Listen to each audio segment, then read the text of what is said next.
So when you want to get more money in poultry farming, it depends on how you source and how much you spend on the poultry feeds that you get to your birds. In poultry farming, poultry feeds sum between 70 to 85% of the total cost of production.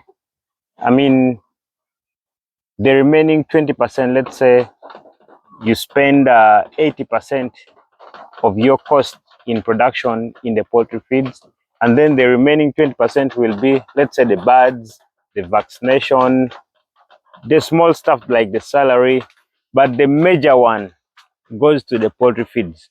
And at the end, you would find that if you don't do it very well, like very well, then you would actually get little or sometimes nothing at all in your project. That's why in today's video, I'm going to be showing you ways of how we can spend less money on the poultry feeds, thus making a lot of profits at the end of the day.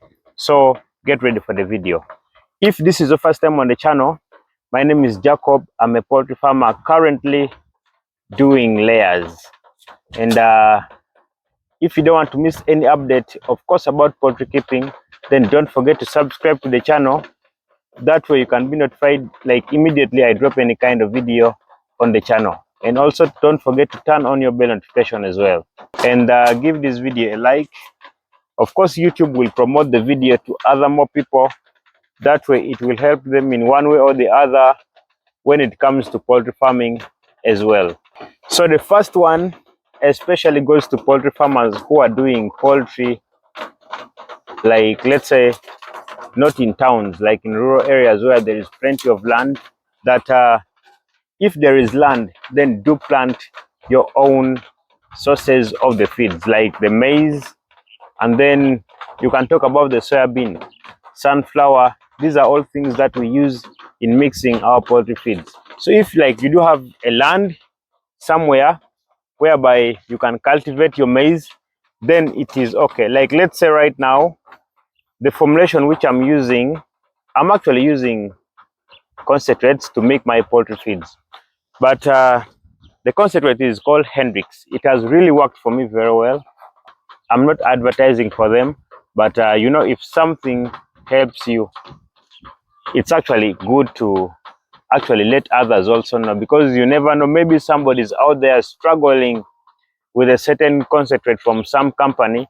But with Hendrix, guys, this has really worked very well for me. Like from day one up to now, I'm using it, and I don't think I would leave it any sooner.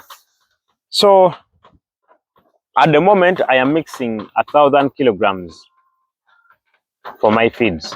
But in these 1,000 kilograms, you would find that maize bran is 530 kilograms. That's when I'm using 5% of the concentrates, because there is actually percentage of the concentrates. There is 20, there is 10, but I'm currently using 5% because of the availability of raw materials. You can use any percent you want, but that also depends on the availability of the raw materials that is in your area. I cannot use 10%, and yet I don't have other materials in my area. So I go with what I have, and then I use the concentrate. And then on top of that, the 5%, it's actually cost effective when you try to calculate it very well.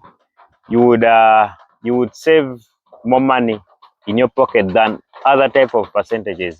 So like I was saying, 530 kilograms, we are talking about the 1,000 kilograms that I mix every day.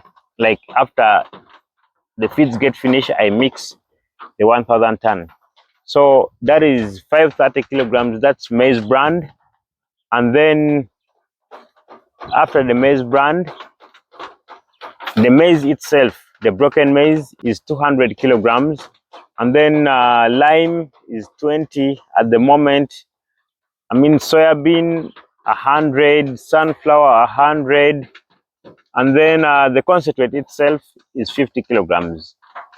Then what I'm trying to say is that when you try to look at the biggest ingredients in the mixing of the poultry feeds, you would find that it is the maize.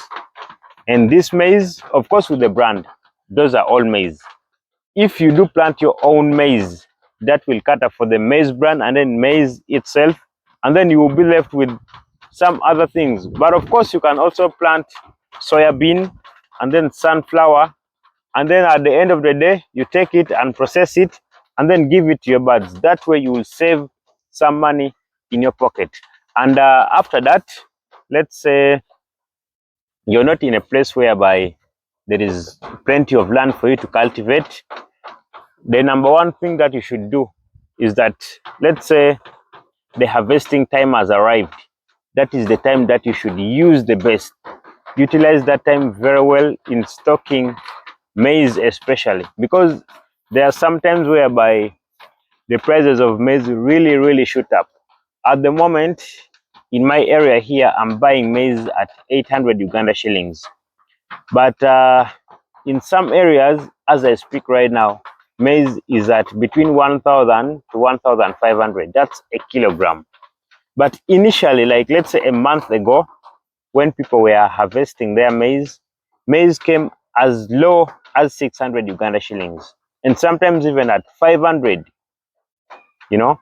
So if you use this time very well and stock up the maize, of course, with proper storage, you could actually use it for, let's say, 3 months down the road. That's when you would expect poultry farmers, I mean, the farmers who are cultivating the maize, to again reharvest what they have planted. That way, it will save you more money that you will be spending on the feeds. And then another thing of how we can cut down the costs in poultry feeds is by mixing our poultry feeds. Yes, you heard me right. And initially, when I was starting this video, I talked about the concentrates.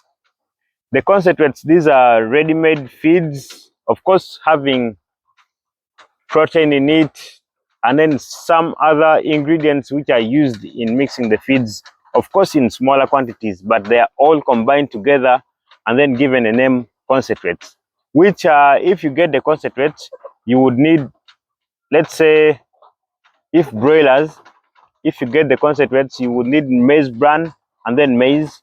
Your feeds are complete. But if maybe you cannot go for that, you can mix your own feeds. Like you can source all the raw materials which are needed in mixing the poultry feeds and then mix your poultry feeds. Much as it is a little bit hard and then complicated, I would say, to mix your poultry feeds, because let's say I'm actually doing it manually here. First of all, I don't have any machine to test whether this protein or carbohydrate is at this percent. We don't have that. We only assume. And if we assume, sometimes you may see me mixing a poultry feed and the quantity of the carbohydrates would sometimes go higher or will be low. With mixing your poultry feeds, much as it is cost effective, like very much cost effective, it is hard for us to determine the quality of the feeds that we actually get. You can source, let's say, fish meal, bone meal, blood meal. Those are all sources of proteins. Those are animal sources of proteins. Blood meal, fish meal. I mean, there are quite a number of them. And then when you come to plant sources of protein, that's where you can talk about the soya bean, which we use in mixing our poultry feeds. And then the carbohydrates, this is a quick one, guys. The carbohydrates, you can get the maize, the wheat, the sorghum, all of those are sources of carbohydrates. But it now depends on where you're from, because there are some areas or countries whereby they don't have wheat, but they have maize. Like for us here, we don't have the wheat, but we have the maize. So you go with what you have and then mix your poultry feeds. Actually, I've made some videos sometimes ago about mixing your poultry feeds. There are actually two videos. It's A part and then B part. So if you do want to know more about mixing your poultry feeds, You can go and then watch these videos, and then it will give you a clue on what ingredients, what percentage, like the amount needed for you to mix your poultry feeds in all of the areas, because we have also given alternatives for some sources of ingredients that we don't have in some areas. Make sure you watch that video. Another one is that much as we are mixing our poultry feeds, of course we are doing all of this to cut down the costs in the poultry feeds. So if we are, let's say, doing the mixing ourselves, first of all, I would recommend you to first do the price analysis of all of these products before mixing your poultry feeds. Yes, let's say there is fish meal, there is soybean which you have to roast. There is, because you must roast soybean before giving it to your birds. You cannot give raw soybean. It is toxic. It will kill your birds. You must roast it at a certain degree as well. So first of all, try as much as possible to understand the prices of all the things. Let's say you're mixing 1,000 kilograms of feeds. Try to get the prices of the fish meal, bring it down, the maize down, all of them. And if you gather all of them together, try to calculate how much money you spent on the 1,000 kilograms. And if you do that, try to compare it with the ones that you would get from the market. Like, let's say you use the concentrates or you buy the ready-made feeds. Try to calculate it and then see how much money you will be saving. And then you may never know, because with the mind that I want to mix my poultry feeds, you can also go and then buy the fish meal, the whatever. But at the end of the day, you would find that you have spent more money than a person who is actually mixing the feeds using the concentrates. So that's what I'm trying to say. So try as much as possible to look for the prices before mixing your poultry feeds. I remember there was a farmer who was mixing the poultry feeds, of course, like I said earlier, with the intentions of cutting down the cost. You can hear the iron sheets sounding like they are being pecked on by the birds. So I think they're just bored tapping on the iron sheets. So there was a farmer, like I was saying, this farmer wanted to cut down the cost in the feeds. He was actually keeping broilers. But let's first talk about this. If I'm to buy concentrates, it would take me a month for me to keep my birds on the farm, and then after 1 month, I sell them. But if I'm to mix these poultry feeds myself, like I source all the raw materials from different areas and then get them on the farm, mix it, give it to my birds, I would spend 2 months, of course, with my birds on the farm. So I'll be selling my birds at 2 months. But the person who is using concentrates will sell his birds at 1 month. So tell me, who is actually going to be saving more money? The person who is mixing the feeds himself, or the person who is getting the concentrates and then adding other ingredients in the feeds? So that is that. But if we are to mix our poultry feeds, if we are to do anything connected with the poultry feeds, at the end of the day, make sure that you have quality feeds for your birds. If the feeds that you produce are poor quality feeds, then definitely your birds are not going to perform well.